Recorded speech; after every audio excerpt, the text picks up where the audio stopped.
Bueno, ¿qué tal? Muy buenas tardes. Vamos a dar comienzo a la última sesión de este quinto seminario de literatura hispanoamericana en el aula, con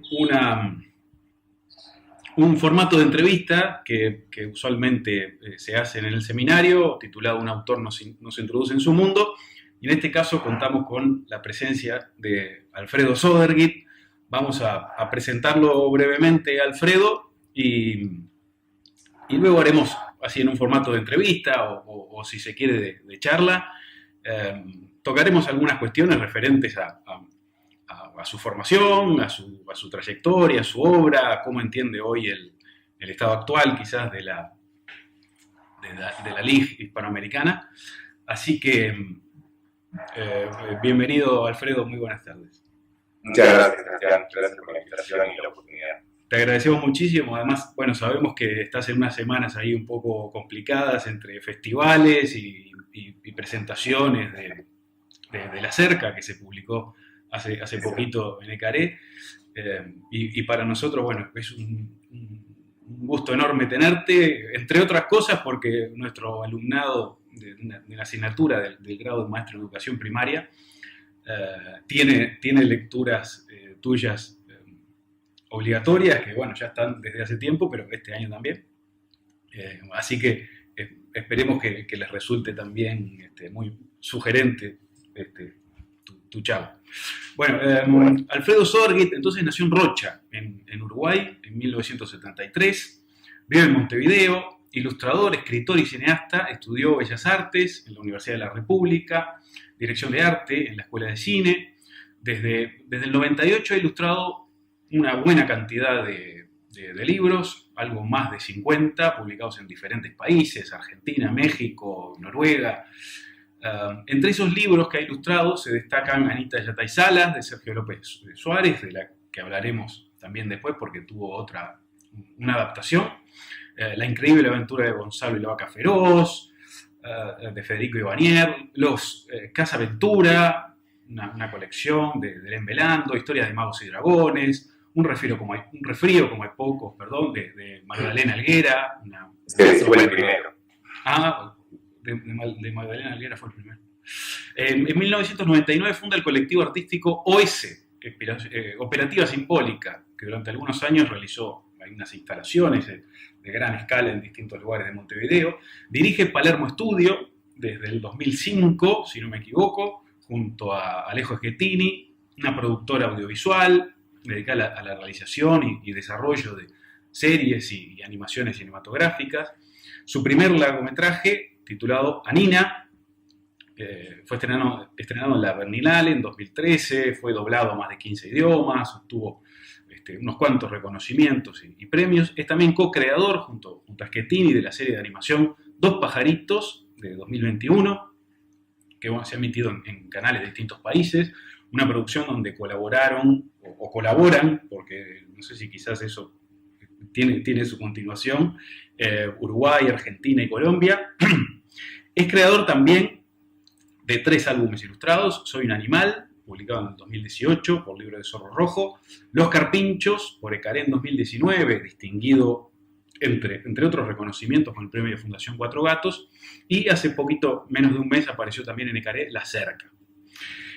Ahí, en este repaso quizás se puedan adivinar 2 vertientes de su trabajo, la de autor e ilustrador, y otra que es la de cineasta, y se produce allí una vertiente entre un trabajo más bien solitario y otro colaborativo. Y yo, permitiéndome un atrevimiento, no sabemos por cuál de ellas se decanta, si es que por alguna de las dos, tal vez por ninguna, pero yo adivino una actitud más bien carpinchiana, o si se puede decir eso, me temo que no. Y que Södergit prefiere ir añadiendo manos amigas a sus propósitos, o en todo caso gallinacia, y que venga alguien a embarcarlo en algún nuevo proyecto. Bueno, perdón por esta presentación, Alfredo. Claro.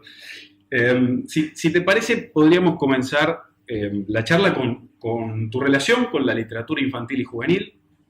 Quería pedirte que nos contaras cómo se inicia esa andadura en la LIG, porque bueno, por lo que leí por ahí tiene algunas notas de ese descaro de la iniciación, donde, bueno, uno no sabe muy bien qué puertas hay que tocar para iniciarse, ¿no? Por Creo que contacto ese con es lo que te refieres. Bien, mirá, creo que el principal, o lo que se puede considerar como el principal punto de partida es, primero que nada, la facilidad natural para el dibujo con la que me tocó convivir desde que era muy chico, ¿no? Más allá del interés en el dibujo, que no lo puedo evaluar desde aquí, no puedo saber realmente si a los 5, 6, 7 años era un niño especialmente interesado en el dibujo, porque no tengo mucho punto de comparación. Mis hermanos jugaban a las mismas cosas que yo. Entonces, pero sí tenía como, lo que sí me recuerdo como algo que me quedó marcado es lo que significa tener como cierta facilidad y el lugar que eso te da en la comunidad en la que formas parte, ¿no?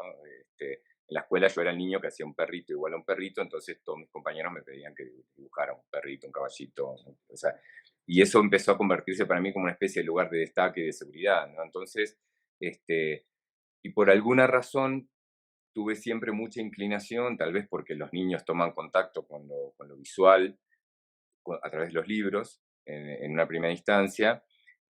Ya desde una edad muy temprana mi relación con el dibujo tenía que ver con los libros, o sea, me gustaba mucho copiar personajes de libros, hacer mis versiones, mis dibujos, a veces incluían personajes de libros que había leído, o los estilos por los que me inclinaba, muchas veces tenían que ver, incluso ya en edades un poco más avanzadas, tenían que ver con los estilos en los que aparecían las ilustraciones de los libros que me gustaba leer. Entonces mi vínculo con las artes visuales venía mucho más por el lado de la literatura ilustrada que por el lado por ejemplo, no sé, de visitar museos de artes plásticas. Entonces, siempre desde siempre diría más bien, me acostumbré a expresarme mucho a través de eso, a través de una ilustración que tiene mucho que ver con lo narrativo. Después, ya un poco más grande, en un momento, en un viaje de muchos meses por Europa, a los 20 y pocos años, sí conocí por pura casualidad a una ilustradora, le mostré un portfolio que yo me había armado con fotos de pinturas que hacía, de ilustraciones con un perfil muy de fantasía, ¿sí? Y ella me dijo, vos podrías ilustrar libros, deberías contactarte con las editoriales en tu país. Yo le dije, bueno, no tengo idea de dónde están. Y dice, bueno, preguntá en las librerías. Y me fui a una librería en el centro de Montevideo con mi portfolio y casi que tuve una entrevista, como podría haber sido en un mercado como Bolonia, Guadalajara, pero con un vendedor de la librería. O sea, le mostré con mucho entusiasmo mi portfolio, tuvo toda la paciencia de verlo, fue muy extraño. Y él me dijo, mira, justo en ese momento Santillana estaba armando una colección de autores uruguayos, o reforzando, o sea, ya desde antes se publicaban, pero estaban como costando mucho generar una colección fuerte de autores nacionales. Y nada, este joven vendedor de la librería me dio el teléfono, que lo sacó ahí no sé, de una base de ellos o de un libro. Me comuniqué con Santillana, fui a una entrevista, mostré el mismo portfolio y me fui con 2 manuscritos para ilustrar. Un resfrío como hay pocos de Magdalena Helguera y Detectives en el Parque Rodó de Helen Belando. Y nada, bueno, y a partir de ahí me sumergí como en ese mundo, y bueno, desde esa fecha, que fue alrededor del 98, en ese tema de trabajo con escritores, que he pasado por alrededor de unos 50 proyectos como contrabajos, algunos años más, otros años menos, pero nada, y eso me permitió experimentar mucho como con distintos estilos de literatura también. Y hay algunos momentos clave, ¿no? Como el día que me tocó ilustrar un libro de poesía de Fabio Guerra, para mí es un momento clave porque me permitió una mirada totalmente distinta que lo que es ilustrar aventuras. Y el día que llevó a Nina Sata y Salas a mis manos, que fue probablemente la vez que más me identifiqué con un texto. Por lo que estás diciendo, entonces, hay, bueno, está esa relación con el libro temprana, con el objeto libro, con la ilustración, y faltaría quizás eso, yo sé que has dicho quizás no te reconoces tanto, no te reconoces tanto en ese papel de mediador o de educación, pero creo que inevitablemente forma parte también del destinatario y entonces está ahí un poco involucrado. La misma Nina es también una niña que va a la escuela. Entonces, ¿crees que esa tríada un poco, ya que empieza la animación también temprano, ¿no? Con ese fragmento que animas de una obra de Hemingway, ¿crees que esa tríada un poco animación, literatura, educación, va por ahí, define tu obra, tu trayectoria? Puede ser en la medida en que todas estas cosas empiezan muy tempranamente a ser parte de mi vida en la época de la escuela, y entonces el universo escolar tiene mucha fuerza. Entonces es lo que pasó un poco con Anina. O sea, a mí me cuesta mucho imaginar la infancia, tal vez por cómo fue mi infancia, fuera del universo de la escuela. O sea, para mí era un lugar fundamental, como demasiado importante, pero también puedo contar y trabajar, me puedo entusiasmar en contar o trabajar con historias que tienen más que ver con la calle, el barrio, los vecinos, pero para mí tenía un significado muy fuerte como espacio de socialización con otros, la escuela, como era como un lugar de amplificación del mundo. Entonces, puede ser que sea eso que tenga que ver con mi propia experiencia en cómo yo me relacioné con la escuela, pero en general, porque decías antes de que yo no me identifico directamente como por lo menos no está entre mis objetivos mediar en un sentido educativo. Me interesa más contar historias y bueno, que ese universo esté representado allí, que se digan cosas y que se paren cualquier tipo de reflexiones o se establezcan puntos de vista o opiniones personales o lo que sea, y que funcione más como una manera de compartir y de poner sobre la mesa herramientas tanto para los lectores como para mí mismo de analizar y observar el mundo que nos rodea. Claro. Y Alfredo, y dentro de ese contacto primero con los libros, y antes de pasar también a tu trayectoria ya como creador, ¿qué destacarías algunos autores, algunas obras que te hayan influido para más adelante? Ya lo que son tus creaciones propiamente, en la ilustración o en el texto narrativo, lo que te parezca destacar. Sí, claro.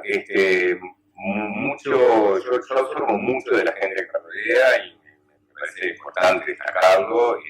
Aprendo mucho de la gente con la que trabajo en los proyectos que se comparten.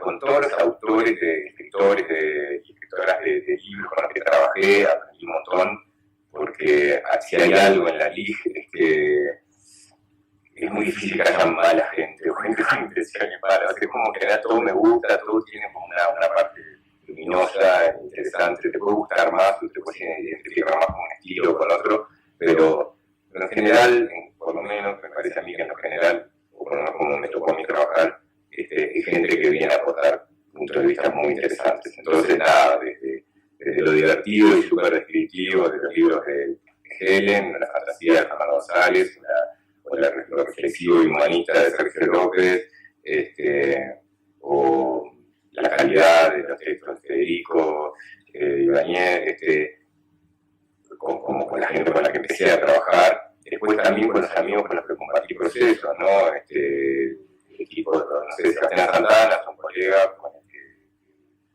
que aprendí mucho también como de una posición, una posición frente al mundo, una postura política. Y Pacho, el dueño de la casa donde estoy hoy, un autor colombiano y amigo, que es un gran constructor de libros, álbumes, sobre todo, y tiene una mirada muy clara sobre la forma, sobre la construcción de los libros álbumes, sobre lo lúdico de los procesos de trabajo también. Entonces, como que de todos saco algo. Lo que tal vez sí me gustaría destacar más es que los libros en los que me he involucrado son los que ya mencioné, Anina Trata y Tala y La Voz de Fabio Guerra, escritor de poesía. Son dos libros con los que sentí que no sé si también decirlo así, pero que me hubiera gustado escribirlos yo, ¿no? Como me los sentí muy propios en el momento que me tocó ilustrarlos. Y eso me ayudó también a desarrollar, como, bueno, me estoy parando encima de estos textos que me conmueven y quiero hacer algo acorde, ¿no? Que esté al nivel. Y bueno, ya dirigiéndonos quizás un poco más ya a tu producción, y considerando esta doble vertiente de animación por un lado y del álbum ilustrado por el otro, ¿dónde crees que se asemeja o se diferencian esos dos procesos creativos? Bien, yo me tiendo a encontrar más semejanzas que diferencias.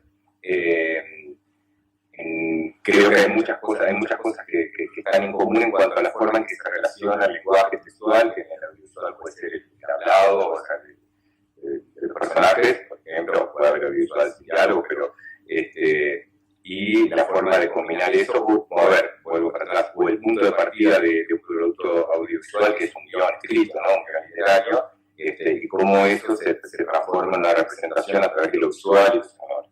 Entonces, creo que en general, cuando yo hago procesos de desarrollo de la parte visual de los libros, me apoyo mucho en el lenguaje cinematográfico. O sea, me interesa mucho cuidar como cuál es el lugar del espectador, de dónde se está mirando la escena, dónde poner el ojo, la cámara, qué saltos se están bien, qué saltos se están mal. Y bueno, es muy parecido preparar el storyboard o página a página de un álbum ilustrado, es muy parecido a hacer un storyboard para un audiovisual. Por lo menos en esa primera etapa en la que cada dibujo en el storyboard representa una escena que luego se puede desarrollar en más partes, porque tiene movimientos de cámara, cambios de situación del personaje, o lo que sea. Pero sí me parece que la semejanza es esa, ¿no? Como lo múltiple del lenguaje, ¿no? Como estamos contando una historia a través del lenguaje, ¿no? Como en el libro álbum, mezclando texto, imagen, también el tiempo de lectura, tipología, conceptos, y en el audiovisual funciona prácticamente de la misma manera, que sumamos el sonido, pero cuando leemos libros ese sonido se puede crear internamente también. Pero es algo así, lo veo muy, muy parecido. Algo Alfredo, que me pareció, creo que recordar haberte leído, es que no te interesaba especialmente dominar una técnica particular en la ilustración o lo que sea, ¿no? Y yo creo que quizás puede haberse eso un poco reflejado en que en tus 3 álbumes, en Soy un animal, Los Carpinchos y ahora con La Cerca, creo que los estilos que se plantean, los colores, son bastante distintos, ¿no? Entonces eso se debe ¿lo ves una imposición de la propia historia o es esa renuncia a especializarte dentro de un estilo? Está buena pregunta. Yo no sé si fue una decisión propia o una falta de interés. Ya me gustaría ser bueno en algunas técnicas específicas, pero que me gustaría ser bueno en muchas. Entonces, me cuesta como enfocarme en decir, bueno, yo voy a hacer grabado, o voy a hacer determinadas técnicas. Me pasa que, claro, como tal vez tiene que ver con esa formación muy experimental o que viene como de la lectura de muchos libros diferentes también, y el deseo de utilizar esas habilidades que me permitían dibujar con determinado realismo, y o sea, durante toda mi vida admiré diferentes ilustradores y intenté dibujar similares en distintos momentos, entonces como que fui tomando así, y creo que después lo que pasó fue que, o lo que me pasa, es que tengo una visión más como de construir lo visual muy en función del lenguaje, no me interesa tanto tener un estilo propio, como que se me vea a mí reflejado en un estilo, sino que el estilo visual tenga que ver con lo que quiero decir, o sea, si es parte del lenguaje, o sea, si el libro tiene que ser como soy un animal, o sea, si soy un animal, por ejemplo, me interesaba que fuera muy nítido, muy estructurante, ¿no? Porque de hecho, en un momento lo pensé para una técnica específica, pensé que pudiera hacerse en serigrafía con 3 tintas, pero luego quise que para las diferentes ilustraciones, las 3 tintas diferentes, y eso iba a ser un libro carísimo. Entonces, realmente se hizo en imprenta normal, pero tiene esa característica. Igual hay un trap. especialmente libros para que tuviera una potencia visualmente, entonces es muy gráfico. Yo quería que fuera una lectura que no se tardara más de algunos segundos en cada imagen. Entonces no hay demasiado detalle para observar, no hay una lectura de mucho tiempo para hacer en la imagen, en los retratos de cada animal, ¿no? Son como íconos.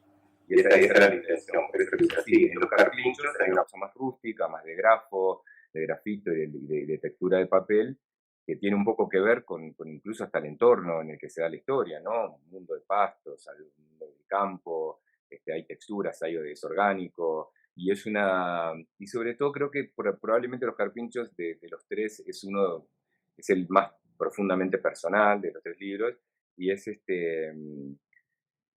y las técnicas de grafito siempre son mi punto de partida, o sea, es como tal, lo primero que agarré para dibujar fue el lápiz que me daban en la escuela, entonces eso siempre es el camino al que me lleva naturalmente. Cuando algo no me sale bien de otra manera, voy a las carbonillas o a los lápices porque sé que ahí estoy en un lugar seguro. Y tal vez por eso, y quería que fuera así, ¿viste? Que se sintiera orgánico, que se sintiera material.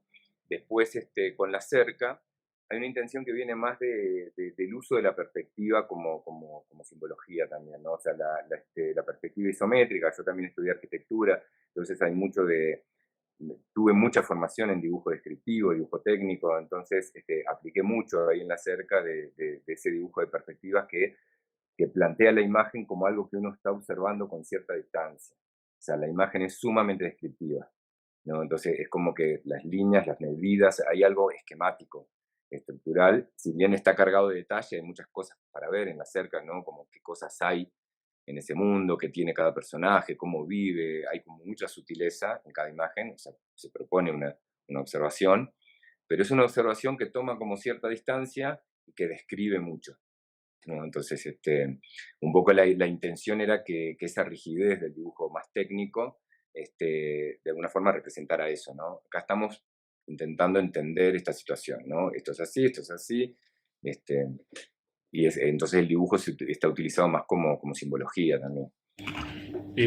Alfredo, yendo a los carpinchos, al que ya te referías ahora, es de 2019, recibió muchísimos reconocimientos, como apuntábamos antes, de White Ravens, Cuatro Gatos, y no es claro, es un descubrimiento de todos, ¿no? Que en esa obra hay muchas virtudes, el argumento que sea tan preciso, la variedad de lecturas que permite, los momentos que son muchísimos de autonomía narrativa también de las imágenes, también de la relación que se mantiene con el texto, por supuesto. Viendo ahora en retrospectiva esa obra, si bien también has dicho, y lamento meter así como declaraciones previas, pero has reconocido que tenías algo ya, una intuición con los carpinchos, pero viéndolo ahora como ya un trabajo ya pasado, reconoces ahí una forma acabada que compendian varios logros que se pueden alcanzar en ese formato del álbum. ¿El álbum? Sí. Puede ser, sí, sí. O sea, por ejemplo, a veces hago la comparación de por qué los carpinchos tienen como esa expansión mucho mayor que Soy un animal, por ejemplo. Entonces ahí me pongo a analizar esos aspectos, ¿sí? De decir, bueno, ¿qué pasa? Es una historia mucho más directa, más amable en algún punto, ¿no? Que plantea un conflicto, pero también plantea una solución. Es una narración bastante convencional, o sea, no estoy haciendo una experimentación con el lenguaje, o sea, estoy contando una historia.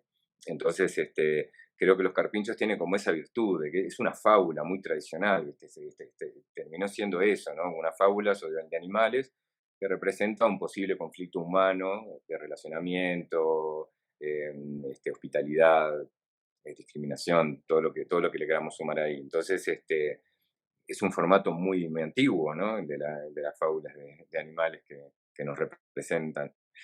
Entonces, creo que tiene eso también. Eso es una de las cosas que tiene a favor. Y es una lectura que la hicimos o sea, la construcción de la narrativa que hace que la lectura sea amable también, directa, no sé, entretenida tal vez, es algo que fue cuidado y que tiene mucho que ver con lo que te decía antes de utilizar mucho del lenguaje cinematográfico, ¿no? De entender los tiempos, ¿no? De cómo va fluyendo esa narración. O sea, es un libro que está cuidado en muchísimos aspectos que son bastante tradicionales, que ya conocemos.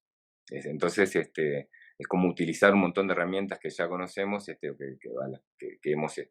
hemos tenido muchos, los que leemos, oportunidad ya de tomar contacto para contar una historia muy, muy específica. Por eso Soy un animal es un poquito más experimental, tampoco demasiado, ¿no? Pero es más lúdico. Entonces propone otro tipo de lectura. Y bueno, la cerca veremos qué pasa.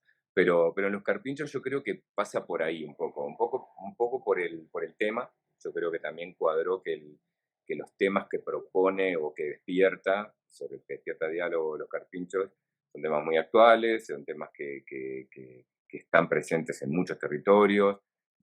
Ahora en este momento estoy en Colombia, pero vengo de hacer una charla sobre esto justamente en Helsinki la semana pasada y compartimos la mesa con una autora ucraniana refugiada en Finlandia y el tema era la hospitalidad y yo era el que estaba más como autor lejano, ¿no? Como que traía un poco el tema a la mesa también con este libro. Entonces, por un lado, el tema yo creo que sí hizo que tuviera esa acogida.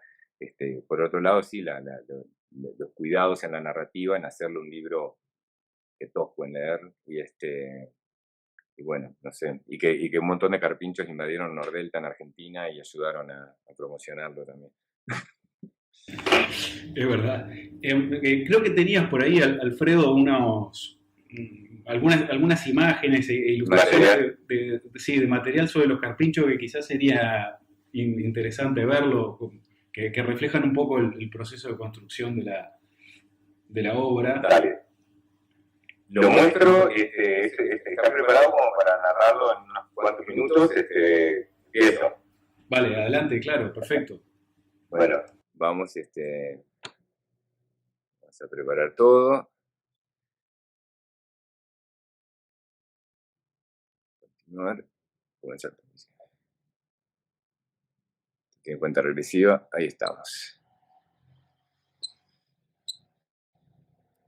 Bueno, esto es un material que utilizo para narrar como distintas etapas de lo que fue el proceso del libro, que por ahí responden a muchas de estas preguntas que me hacías y un poco también cuentan cuáles son los aspectos que a mí me parece interesante analizar en la construcción de este tipo de obras y que hacen un poco a la forma final, ¿no?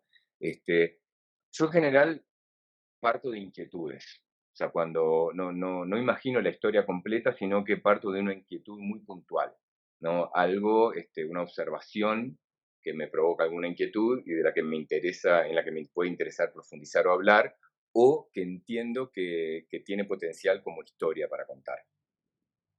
Pero bueno, nada, esto empieza así, ¿no? Empieza como con memorias de la niñez. Este es uno de los paisajes de mi niñez. O sea, nunca vi tantos carpinchos juntos, pero sé que estaban allí. O sea, en general se esconden. Esto es una fotografía tomada a distancia que encontré en internet. No, yo a veces vi uno, dos, tres, pero nunca tantos así. Pero sí sabía que estaban ahí. O sea, y este paisaje que pasa a formar parte del paisaje del libro fue uno de los paisajes de mi infancia en Rocha, ¿no? Y este fue otro. Mi abuela vivía en un complejo, en un apartamento de estos complejos de viviendas, ¿no? Son unas cooperativas o del banco hipotecario, creo que hay de las dos acá, porque hay dos o tres variedades, de una zona, de un barrio bastante popular de Rocha, que tenía la particularidad de que cruzando una calle había viviendas de menor categoría, ¿no? Donde vivían personas muy pobres a las que en la ciudad se les llamaba los carpinchos. O sea, carpincho se utilizaba como forma de referirse a personas muy pobres. Y claro, cuando yo era niño, en estos espacios verdes que hay entre los edificios ahí, nos juntábamos todos. Todos jugábamos allí. Entonces era un poco extraño. Siempre tuve una sensación como rara de por qué había personas que tenían como ese mote, ¿no? Que los definía los estigmatizaba, y o sea, es algo que no reflexioné de niño, pero es una inquietud que se ve que fui arrastrando. Entonces, en un momento, ya hace algunos años, me puse a experimentar con dibujos, que eso es algo que aprendí de mi colega Dipacho, que me presta hoy este estudio, de dibujar con libertad sin tener claro hacia dónde va a ir la cosa, pero como para encontrar en ese proceso algunos elementos que nos ayuden a luego construir una historia. Entonces empecé a bocetar, bocetar, bocetar sin parar. Estos son algunos nomás de muchos, ¿no? Personajes humanos con, que son carpinchos con forma humana, humanos carpinchos, no sé, para entender un poco qué hay en qué había en esa relación, ¿no? De llamar a una persona carpincho, y de hecho yo lo escribí así sin la R, porque mi abuela solía decir los capinchos en vez de lo pronunciaba así. Y llegué a este dibujo. Y este dibujo tiene muchos elementos de los que a mí en general me interesa proyectar en las historias, que tanto en audiovisual como en los libros, que es la construcción sobre todo de una atmósfera, ¿no? Como una cierta atmósfera que, como una especie de tono incluso casi sonoro, una vibración, ¿viste? Que haya como una tensión que esa imagen proyecte, que nos ponga en una determinada atmósfera emocional como para vivir esa historia desde ahí, ¿no? Entonces, en general, yo no sé si lo logro siempre o dependerá de los lectores, pero me interesa mucho. Es algo que, claro, cuando hacemos audiovisual tenemos muchos recursos a favor, como el sonido, la música, la velocidad del movimiento de la cámara, el estado de ánimo que podemos proyectar de los personajes utilizando más elementos, cómo se ven, cómo se mueven, lo que dicen. En el caso del dibujo, todo eso se condensa en una imagen fija, pero me interesa mucho buscar eso, la gestualidad y el entorno, ¿no? Que genera una cierta tensión. Y para mí, si bien después se seguía trabajando, esta imagen lo tenía, ¿no? Esa mirada de los carpinchos como con cierta preocupación, el hecho de que esa cosa extraña que genera que estén vestidos como humanos pero metidos en el agua, como en el hábitat de los carpinchos, y la ambigüedad que eso provoca, ¿no? O sea, para un ser humano es un problema estar con el agua a la cintura, así en un humedal, en un pantano, más allá de que para el carpincho es su hábitat natural, pero si pensamos en humanos, estamos en problemas, ¿no? Entonces, un poco con eso en la cabeza, generé una portada. Yo suelo hacer portadas imaginarias de ideas que aún no se han transformado en nada, pero que podrían ser, o un libro o una película, y les pongo la firma, a veces les invento incluso un sello editorial o lo que sea, pero hago esas portadas y las guardo porque de repente la vida, los proyectos me llevan por otros caminos por un tiempo, y cuando vuelvo a ellas me pasa como nos pasa a todos cuando leemos libros y tenemos libros en nuestras bibliotecas que de repente leímos hace muchos años y vemos la portada o las vemos en una librería y recordamos, o sea, si es la misma portada de que leímos, ¿no? Recordamos algo de lo que ese libro nos dejó. Y entonces me gusta jugar como un poco en eso, como en vez de, soy medio perezoso para hacer grandes apuntes, entonces sí hago apuntes en imagen, pero no en texto, entonces genero estas portadas que me ayudan de alguna forma a creerme que ese libro ya existió y que yo lo leí. Entonces, tal, un día volví a esa portada y empecé, un par de años después de que la había hecho, y empecé a trabajarla, ¿no? Cuando encontré el tiempo. Y eso fue pasando como por varias etapas, ¿no? Acá sí digo sin ponerle la R, que después se la puse, pero, lo principal fue como una especie de depuración de la puesta en escena, ¿no? Empecé a entender de a poco que llevarlo a un registro más naturalista, ¿no? Que los carpinchos fueran carpinchos, que estuvieran en un entorno natural y sacarles todo rastro de humanidad, no estaba mal porque perfectamente se podía contar la misma historia y proyectar lo mismo haciendo un cuento medianamente verosímil, ¿no? Algo que son animales, podría haber pasado, yo qué sé, no sé si unos carpinchos se meterían en un gallinero a refugiarse, pero podría pasar, ¿no? Y las gallinas se pondrían muy nerviosas. De hecho, en esta idea de representar un gesto de preocupación en este grupo de animales, me puse a pensar qué es lo que los preocupa y reflexionando sobre esa observación que hacía la gente que vivía en los edificios de mi abuela hacia estas otras personas, y que claro, hay algo, la tensión es con esas personas, ¿no? Entonces construí ese edificio atrás donde hay un par de cazadores, ahí traje ya como esos personajes que son más amenazantes para los animales reales. Y luego fui directamente a esa idea, como a veces llamamos a estos complejos de viviendas que llamamos palomares o gallineros, y dije, pero esto lo mejor es hacer un gallinero, sacar todo rastro de humanidad. Luego traje al granjero, ¿no? Y al cazador, pero que la atención sea con las gallinas, ¿no? Me pareció como muy acertado elegir estas dos especies para contar ese vínculo, ¿no? Unos animales salvajes que son pacíficos, pero que son cazados, que son perseguidos, y unos animales domésticos de granja que tienen una personalidad muy particular, muy nerviosa, las gallinas son desconfiadas, o sea, siempre tienen un gesto de desconfianza. Entonces me parecían ideales para contar esta historia de personas que no confían en los que llegan, ¿no?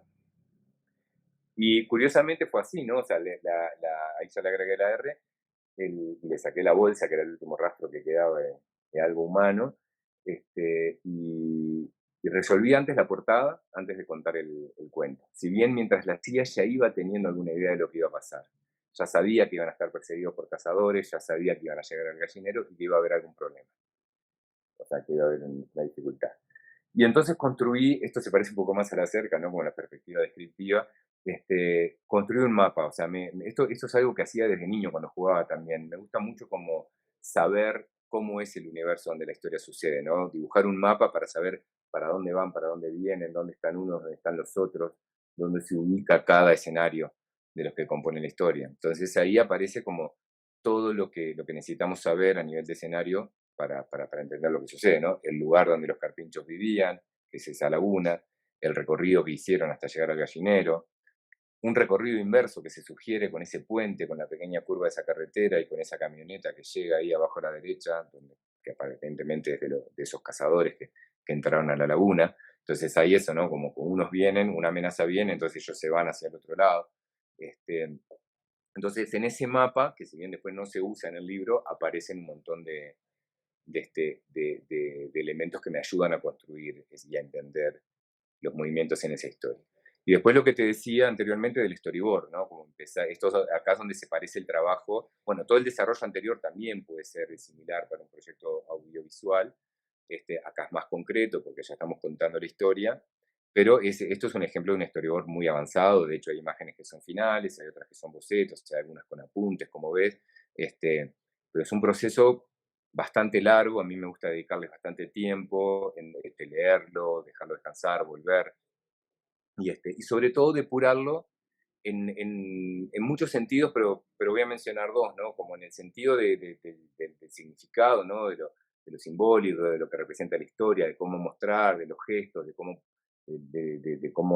posicionar a los personajes, cómo se vinculan entre sí, más como de la puesta en escena, y después en el sentido de la narración, que es donde sí me gusta más pensar, o suelo pensar en lenguaje de cine, ¿no? Plano contra plano, ejes, como un montón de cosas que son pertenecientes al plano cerrado, plano abierto, no sé, que son muy del mundo cinematográfico. Altura de cámara, que me importa mucho, dónde poner el punto de vista, cómo nos relacionamos desde ahí con los personajes.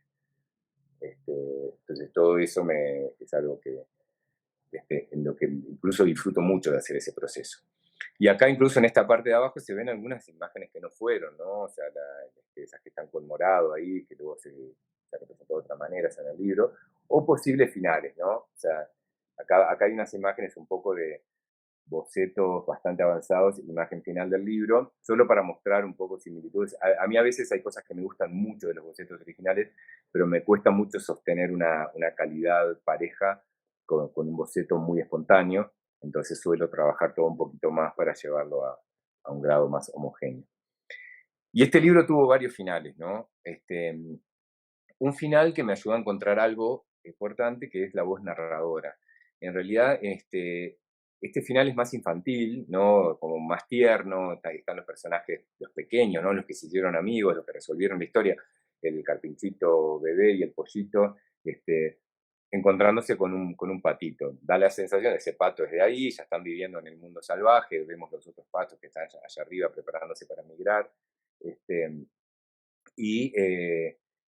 Y ahí aparece que esto fue un poco espontáneo en el dibujo, el pollito está como entusiasmado, ¿no? Yo en realidad lo que quise hacer fue ese movimiento como en las alas y el pico abierto, como para mostrar un poco la excitación de estar en este nuevo lugar, ¿no? En este nuevo mundo. Pero observando esa situación, dije, claro, acá es el pollito que le está contando el cuento al patito, entonces toda esta historia se cuenta desde el punto de vista del pollito. O sea, se llama Los Carpinchos, pero incluso si vamos después a cómo se estructuró el cuento, hay 3 doble páginas de gallinero antes de que los carpinchos aparezcan. O sea, que el punto de vista está en el gallinero, siempre. Este, y me parecía importante, ¿no? Porque yo creo que nosotros somos un poco más habitantes del gallinero que carpinchos salvajes en algún punto. Entonces, y es algo que le voy a contar al final que tiene que ver con una reseña que se hizo en China que me parece muy interesante. Este era otro posible final, pero esto de una charla con mi hermano, en el momento me dijo, no, hacelo más marxista, me dijo, que tomen los medios de producción y que vayan y que se roben un maizal, y no sé qué, como medio haciendo como un poco de humor con eso, pero entonces sí hice como ese ejercicio de plantear, bueno, qué pasa si terminan los carpinchos viviendo en una plantación de maíz y los pollos y los humanos comiendo maíz y tal, y todo se resuelve de esa manera. Pero no me terminaba de convencer, y yo siempre ando con libretitas encima, como muchos ilustradores, donde voy haciendo garabatos. Ahí arriba a la izquierda se ve el primer final, cuando se fugan todos juntos, ¿no? Que está muy bocetado, muy esquemático, ¿no? Pero yo ahí veo a los carpinchos, los pollos, los juncos, todo.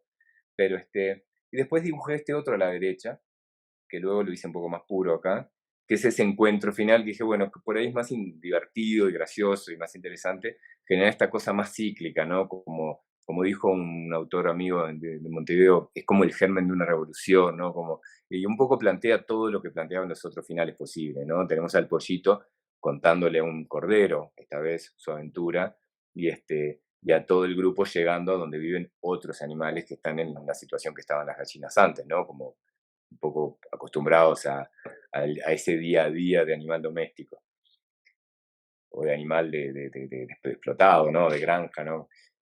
Y bueno, y así fue como quedó finalmente la publicación de Carré, que se hizo en simultáneo con la publicación de Didier Genès en francés. Didier Genès es una editorial con la que me vinculo directamente porque también hicieron Soy un animal y también van a publicarla cerca en francés a principios del año que viene.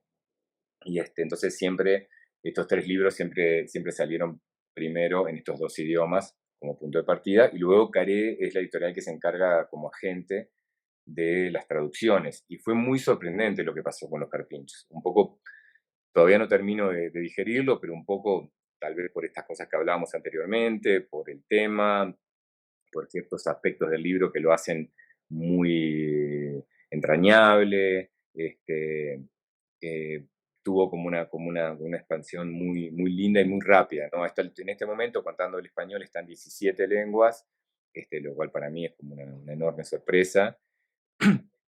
Y ahora casi todas sucedieron en los últimos 2 años. Hay algunos casos particulares, como por ejemplo donde empiezan a aparecer las miradas de los editores, ¿no? Para la edición en italiano, por ejemplo, se decidieron ponerle Intrusi, a mí me generó muchas dudas, pero acepté, pero es la que me sigue generando más dudas, porque la razón que ellos esgrimían es porque suponen que el público italiano no conoce, en su mayoría, a los capibaras. Capibara sería el nombre genérico que aplicaría en Italia, pero y la palabra vara con B larga en italiano es ataúd. Entonces, ellos decían, si ponemos este nombre, el público no sabe que ese es el nombre del animal y está leyendo ataúd en el título, va a ser un poco raro. Y a mí a la vez me parecía que Intrusi era demasiado señalador, ¿no? Como un título que ya incluye un juicio y que decir los carpinchos o los capibaras no lo tiene. Entonces me generaba un poco de dudas porque me parece que le aumentaba un poquito la perilla del drama hacia un lugar que no me interesaba ir tanto. Pero bueno, acepté porque también me parece interesante explorar a ver qué pasa, sobre todo si la solución en un idioma es así. La edición alemana también es distinta, ¿no? Die Wasserschweinhühnerhof, ¿no? Como los cerdos de agua en el gallinero. Me parece como de Orwell, entonces me gustó. Bueno, bien descriptiva, ellos me pidieron, no, se tienen que ver las gallinas, se tienen que ver los carpinchos en la portada. No sé muy bien si tiene que ver con ciertas lógicas culturales, pero me gusta imaginarlo así y me pareció lindo. Bueno, después hay otras ahí y para la publicación en chino, que está en chino complejo y en chino simple, el traductor escribió una reseña que sale en el final del libro, en la última página. Y sucedió, eso me llamó la atención el lugar donde él se ponía para hacer esta reseña, y eso me hizo ver también un poco lo que estaba pasando o algo que tiende a pasar en Occidente, ¿no? Esto es como una sensación más que una certeza, pero tengo la sensación de que en general, cuando nos enfrentamos a este tipo de temas planteados así en obras literarias o audiovisuales igual, eh, solemos ponernos como en un lugar como de un espectador, de un tercero, ¿no? No somos ni carpinchos ni somos gallinas, ¿no? Como que decimos, ay, pobres los carpinchos, hay que recibirlos, uy, qué malas las gallinas, ¿no? Como que tenemos a veces la tendencia, por lo menos la mayoría de las reseñas escritas del lado occidental del mundo, han sido como un poco con esa perspectiva, con una mirada interesante, analítica, destacando valores del libro, pero nunca poniéndose como en el lugar de unos personajes o de otros personajes. Sin embargo, el traductor chino sí se puso en el lugar de las gallinas. O sea, toda la reseña habla más del sistema en el que viven las gallinas, habla más del gallinero que de la problemática de los carpinchos. Y de hecho no habla tanto del rechazo, de la discriminación, del problema del refugiado, sino que habla de los carpinchos como una oportunidad para las gallinas. Y termina la reseña diciendo, hay libertad en el cielo, y se refiere a esto que les mostraba hoy, a esa bandada de patos que vuela en la última ilustración, porque en la de las ovejas la mantuve también. Y es un garabato así que viene acompañando el proyecto desde que era un boceto, y que para mí sí significaba algo, pero yo no me había detenido a pensar en qué.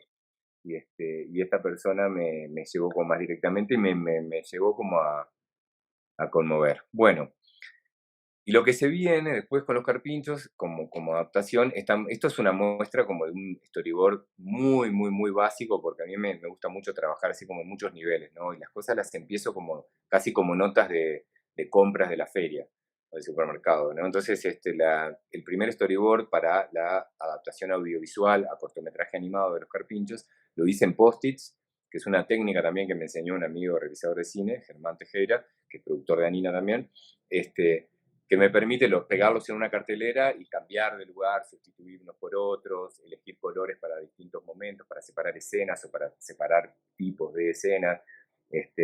Entonces, nada, lo hice como así. No voy a contar mucho porque es un trabajo que está en proceso, es una coproducción con Francia y en este momento se está sumando Chile también. Y este es un poco como el aspecto final que está teniendo. Estas son algunas tomas ya procesadas. Este corto animado de los carpinchos que va a contar la misma historia, pero con algunas variantes que tienen que ver también tal vez responden a algo de esto que me preguntabas, las diferencias con el lenguaje audiovisual, que tienen que ver con cómo llenar ciertos espacios que de repente en el audiovisual sí hay que llenarlos y que en el libro ilustrado no. Podemos saltar el tiempo de otras maneras. Bueno, nada, dice gracias al final. Bueno, buenísimo. Es rápido. Buenísimo, Alfredo. Conocer todo el proceso y el avance ese del corto, genial. Te quería entonces, bueno, ya que vimos lo de los carpinchos y ya que comentabas lo del final, lo de esa cierta circularidad que empieza o recurrencia que se genera ahí en el final, quería preguntarte por la cerca y sin hacer demasiado, bueno, sin hablar demasiado del final ni nada, pero hay quizás una idea similar también allí. Mencionaste que en la cerca ves si los carpinchos se retrata como ponías en la imagen, a lo mejor un ambiente de la infancia, un paisaje de la infancia, que la cerca tiene quizás una aspiración un poco más latinoamericana o sudamericana. No sé, ¿nos podrías contar algo de la creación de la cerca, que por cierto tiene una nota en el título que es a partir de una idea original de Mariale Arizeta? Contarnos un poquito de eso. Bien, Mariale es mi pareja desde muchos años, tenemos una hija, Emilia, que tiene 10. Viajamos mucho, solemos viajar mucho juntos. Y la cerca surge de un apunte, o sea, ella es una persona como bastante inquieta y creativa y con mucho interés en cuestiones de lenguaje y gráfica y de representación. Y eh, este apunte que ella hace, del que surge después el desarrollo del libro, nació de una observación que se sitúa acá, en Colombia, donde estoy ahora. Eh, Nada, o sea, nosotros estamos de alguna manera un poco sensibilizados por la primera vez que vinimos acá, hace 10 años, eh, como una primera observación que hicimos, como entendiendo un poco de ciertas diferencias con Uruguay o con el sur de Latinoamérica, tenía que ver con las diferentes formas en las que se manifiestan las diferencias sociales, ¿no? Que en el sur son muy crudas y muy notorias también, pero a veces se manifiestan de diferentes maneras. O sea, ciudades como Bogotá son mucho más dinámicas o Ciudad de México, no sé, son más dinámicas que Montevideo de repente, ¿no? Entonces la gente se integra de otras maneras, pero a su vez tienen otras cosas, ¿no? Como la separación por estratos, la forma en que se entiende el servicio y el que usa el servicio, ¿no? Como la forma en que se relacionan las personas que brindan servicios con los que los usan. Entonces, creo que a veces en el sur parecemos un poco más irreverentes, o no sé, ¿viste? No, todavía no lo tengo del todo claro, pero estamos como en esa observación, ¿no? Era un tema de diálogo, ¿no?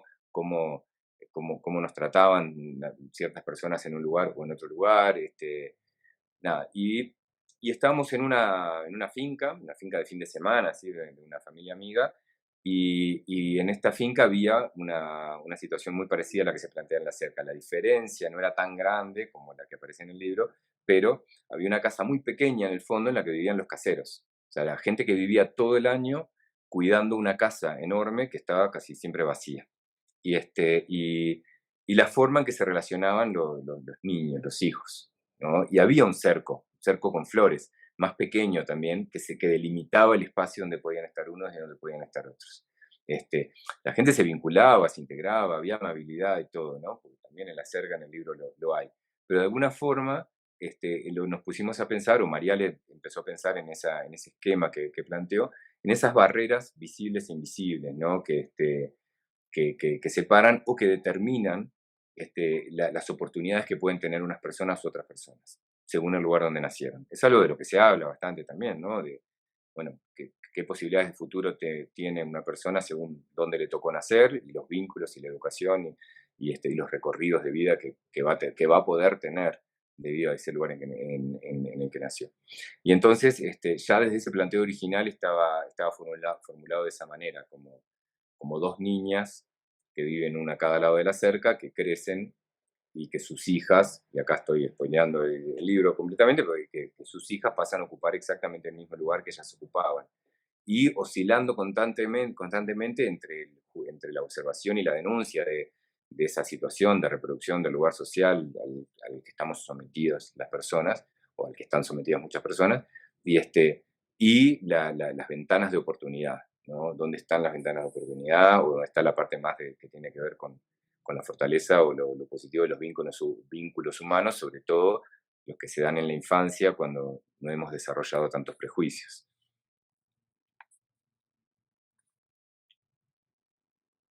Perdón que demore ahí un poquito, pero tengo No, que tocar unos botones.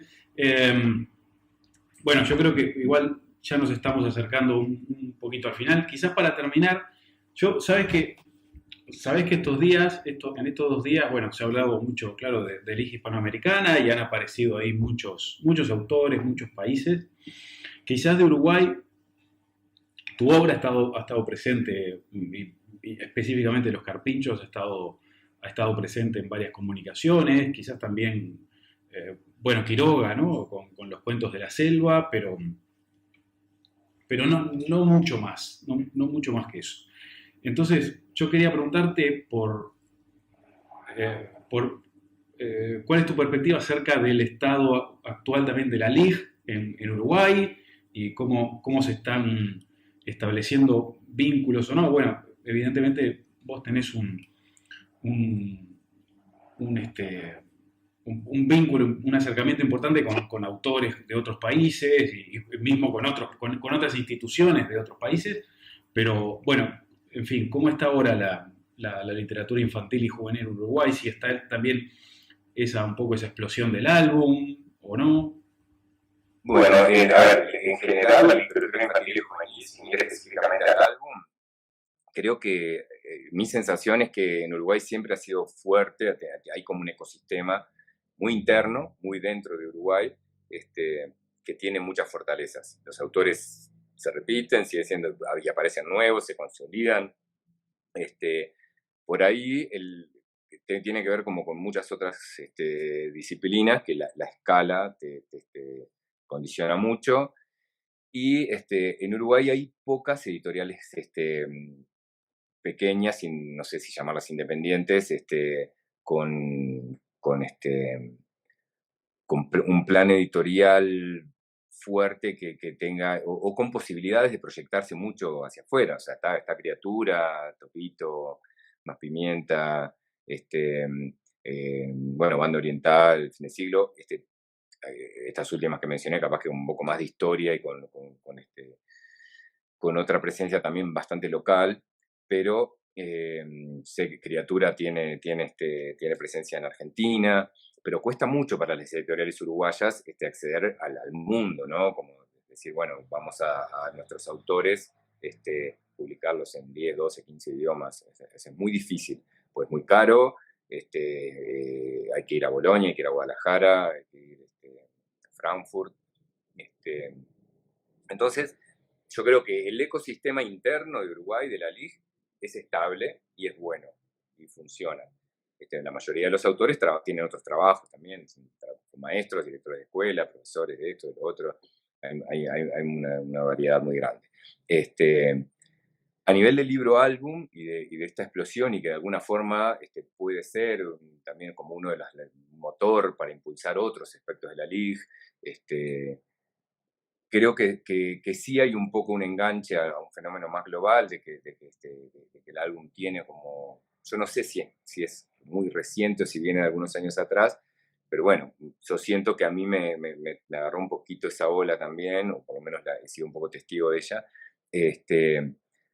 Creo que sí existe a nivel de autores, o sea, hay autores que a partir del estímulo que generó desde hace 10 años el Premio de Ilustración y las personas que venían a hacer jurados internacionales y dar talleres y el hecho de que algunos autores hayamos podido, a partir del Premio de Ilustración, viajar a Bolonia, a Guadalajara, a Buenos Aires, a Lima, y hayamos generado vínculos y publicaciones, o sea, los carpinchos, Soy una animada, los carpinchos, las cercas son herencia de eso, ¿no? De un proceso, pero son herencia, yo creo que el momento fuerte fueron los primeros 5 años, ¿no? Cuando el premio de ilustración era anual y estaba acompañado de un programa que dependía de letras de formación de agentes, ¿no? Y hubo una persona puntualmente, Omaira Rodríguez, que estuvo durante 4 años, creo, haciendo esa tarea de agente como un programa del Estado. O sea, su viaje lo financiaba la Dirección de Cultura y su presencia en ferias, y fue la persona que, después de haber pasado por Bolonia, sugirió que todo lo que resultaba del premio de ilustración, que era mayormente material inédito, se incorporara al portafolio que ella llevaba a los mercados, y no solamente lo que las editoriales le acercaban, que ya era material edito. Entonces, eso generó como un impulso importante, que yo me siento parte y agradezco, de internacionalización y de fortalecimiento del libro-álbum. Actualmente hay otro enfoque, o sea, el premio es bienal ahora, o sea que hay menos inversión en el premio y hay una mirada, una intención como de explorar otras posibilidades, ¿no? De dejar un poco de lado la ilustración editorial, y enfocarse como una ilustración más como una expresión de artes visuales en general. Y ¿qué tal? Yo no es que no esté de acuerdo con que eso exista, porque me parece que es algo lindo también y que está bueno, pero siento que hay un riesgo de que todo ese impulso que se estaba logrando se corte y que en definitiva terminemos quedando 2, 3 autores nomás enganchados un poco a lo que pudimos hacer en ese momento. O sea, sería lindo que se pudiera reforzar para los que vienen también. Pero un poco esa es la situación hoy en Uruguay. Yo creo que todavía tenemos un poco del entusiasmo de lo que pasó esos primeros años. Acaban de publicarse ayer los resultados del premio de ilustración. Las personas que ganaron son personas que vienen desde ese momento también, entonces siguen intentando. Así que nada, por lo menos el entusiasmo está intacto. Ahora vamos a ver qué pasa con estas modificaciones. Bueno, estupendo. Pues, Alfredo, entonces yo creo que podríamos cerrar por aquí la entrevista. Ha sido un gusto enorme charlar contigo o hacerte estas preguntitas, que nos mostrara lo de los carpinchos, que es fabuloso. Y si les parece a Ramón y a Beatriz, si quieren aportar algo más o podríamos entonces clausurar este quinto seminario.